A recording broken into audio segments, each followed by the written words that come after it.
السلام عليكم ورحمة الله تعالى وبركاته. الحمد لله الذي خلق الإنسان وعلمه البيان وشرفه على سائر الأكوان، والصلاة والسلام على من أرسله بصير الاسم الجنان ونذيرا لأهل النيران، وعلى آله وصحابه الذين يرتقون على درجات الجنان مع الغفران. أما بعد، فقد قال الله تبارك وتعالى في القرآن العظيم والفرقان المجيد: أعوذ بالله من الشيطان الرجيم، بسم الله الرحمن الرحيم. من ذا الذي يشفع عنده إلا بإذنه. وعن أبي هريرة رضي الله تعالى عنه قال: قال رسول الله صلى الله عليه وسلم: لكل نبي دعوة يدعو بها، وإني أريد أختبئ دعوتي شفاعة لأمتي في الآخرة، أو كما قال عليه الصلاة والسلام.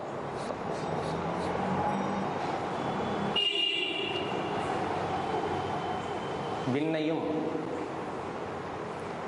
விண்மீன்களையும் மண்ணையும் மனித வர்க்கத்தையும் படைத்து பரிபாலனம் புரிகின்ற ஏகநாயனாம் எல்லாம் அல்ல அல்லாஹு ஜல்ல சுப்ஹானஹு வ தஆலா அவன் ஒருவனுக்கே எல்லா புகழும் எல்லா புகழ்ச்சியும் உரித்தாகுக.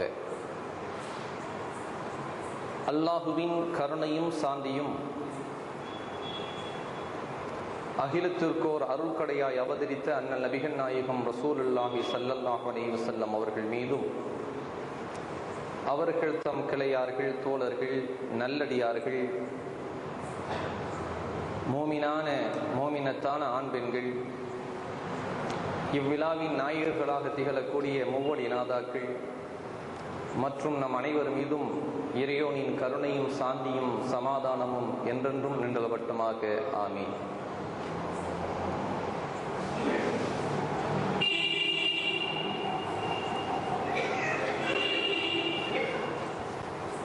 பேரன்பு கொண்ட பெரியோர்களே, ஆங்காங்கே இருந்து இந்நிகழ்ச்சியை அவதானிக்கின்ற அன்பின் தாய்மார்களே, சகோதர சகோதரிகளே, இளைஞரார்களே, நண்பர்களே, உங்கள் அனைவருக்கும் அதற்கு எனது உள்ளத்தின் பள்ளத்திலிருந்து எழுகின்ற அன்பு நிறைந்த சலாமை சமர்ப்பித்து எனது உரையை துவக்குகிறேன். அஸ்ஸலாமு அலைக்கும் வரஹ்மத்துல்லாஹி தஆலா வ பரகாத்துஹு.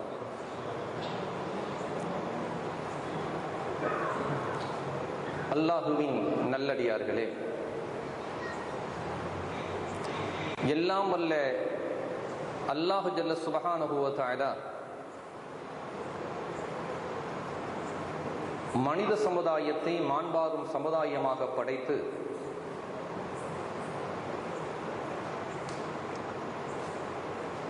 இந்த சமுதாயம் தனித்தோனாகிய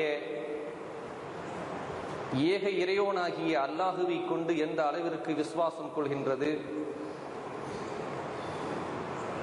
இந்த சமுதாயத்தினர்கள், இந்த மனித இனத்தவர்கள் எப்படி இறையாண்மையில் தங்களை இணைத்துக் கொள்கின்றார்கள் என்பதையும், உலக வாழ்க்கை முறையிலே இறைவனால் அமைக்கப்பட்டிருக்கின்ற அந்த வாழ்க்கை நெறிமுறைகளை எப்படி இறைவனுக்கு உகந்ததாக அமைத்துக் கொள்கிறார்கள் என்று சோதனை செய்து பார்க்கக்கூடிய ஒரு இடமாக இந்த உலகத்தினுடைய வாழ்க்கையை அமைத்திருக்கிறார். இந்த வாழ்க்கையின் வழிகாட்டிகளாக காலத்திற்கு ஏற்ப அல்லாஹ் ரப்பல் ஆலமீன் நபிமார்களையும் ரசூல்மார்களையும் அவதரிக்க செய்து அவர்களின் வாழ்க்கை வழிகாட்டுதல் படியும் இறைவனால் அருளப்படுகின்ற காலத்திற்கு ஏற்ப அருளப்பட்ட வேதங்கள் சுகுப்புக்களின் மூலமாகவும் இந்த மனித இனத்தை மேன்மையான இனமாக, மாண்பாரும் இனமாக கியாமா நாள் வரையிலும் வழிநடத்தி செல்கின்றான் வல்லோனாம் அல்லாஹு ரப்பல் ஆலமீன்.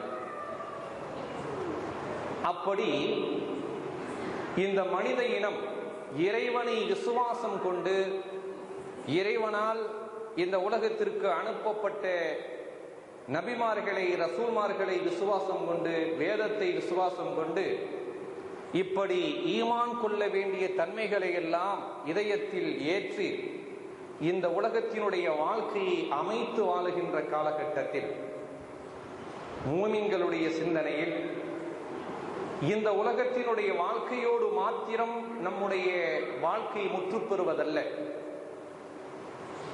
நாளை மறுமையிலே நிரந்தரமான ஒரு வாழ்க்கை இருக்கிறது.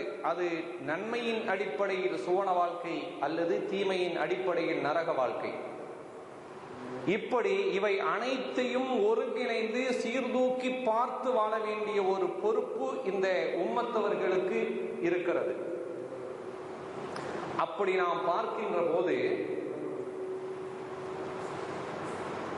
இந்த வாழ்க்கைக்கு வாழுகின்ற போது சில நெறிமுறைகளை நாம் பின்பற்ற வேண்டியது இருக்கிறது. அதுபோன்று மறுமை உலகத்தினுடைய வாழ்க்கையில் நாம் அடியெடுத்து வைக்கும் நேரம் முதல் அதில் இறுதி முடிவை காணுகின்ற வரையிலும் பல்வேறு நிலைப்பட்ட இடங்களை நாம் சந்திக்க வேண்டியதும் இருக்கிறது. இப்படியான வாழ்க்கைக்கு சொந்தக்காரர்களாக இருக்கக்கூடிய இந்த மனித சமுதாயம், அதிலும் குறிப்பாக கண்மணி நாயகம் ரசூலுல்லாஹி ஸல்லல்லாஹு அலைஹி வஸல்லம் அவருடைய உம்மத்தவர்களாக இருக்கக்கூடிய நாம் நம்முடைய வாழ்க்கை முறையிலே நாம் சிந்தித்து பார்க்கின்ற போது இன்றைய நமது தலைப்பின் அடிப்படையிலே நாம் சீர்தூக்கி பார்க்கின்ற போது ஷஃபாஅத் ஓர் ஆய்வு. ஷஃபாஅத் என்று சொல்லும் போது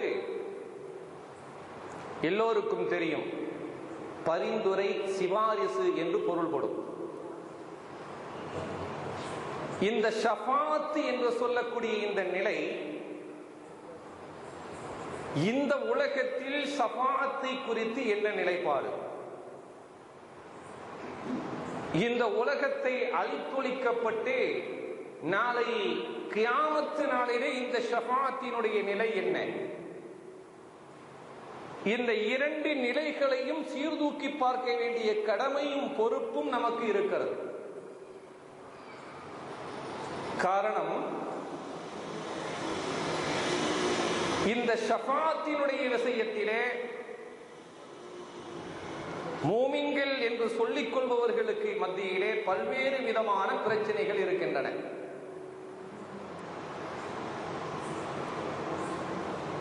யாரும் யாருக்கும் எந்தவித பரிந்துரையும் செய்ய முடியாது என்று சொல்பவர்களும் இருக்கிறார்கள். இல்லை, இந்த மார்க்கம் பரிந்துரையை அனுமதிக்கிறது. ஷஃபாஅத்தினுடைய நிலையிலே ஆதாரங்கள் இருக்கின்றன என்று சொல்பவர்கள் இன்னும் ஒரு பக்கம். நாம் எந்த பக்கம் என்பது நமக்கு தெரியும். அஹ்லு சுன்னத்துல் ஜமாஅத்தினுடைய உலமாக்களும் இமாம்களும் நாதாக்களும் இம்மை மறுமை இரண்டிலும் கண்மணி நாயகம் ரசூலுல்லாஹி ஸல்லல்லாஹு அலைஹி வஸல்லம் அவர்களுடைய ஷஃபாஅத் பரிந்துரை துஆக்களை இந்த உம்மத்தவர்களுக்கு தேவை என்பதாகவும் இருக்கிறது என்பதாகவும் ஆதரவு வைக்கக்கூடியவர்களாக நாம் இருக்கிறோம். அதே நேரத்தில் தங்களை ஈமான்தாரிகள் என்று சொல்லிக் கொள்பவர்கள், தங்களை அதிலும் குறிப்பாக முஹம்மது ஸல்லல்லாஹு அலைஹி வஸல்லம் அவர்களுடைய உம்மத்தவர்கள் என்றும் சொல்லிக் கொள்பவர்கள், நவீன சிந்தனையின் காரணமாக முன்னால் வாழ்ந்த மூட கொள்கைகளை எப்படி பின்பற்றினார்களோ அதுபோன்று இஸ்லாத்தின்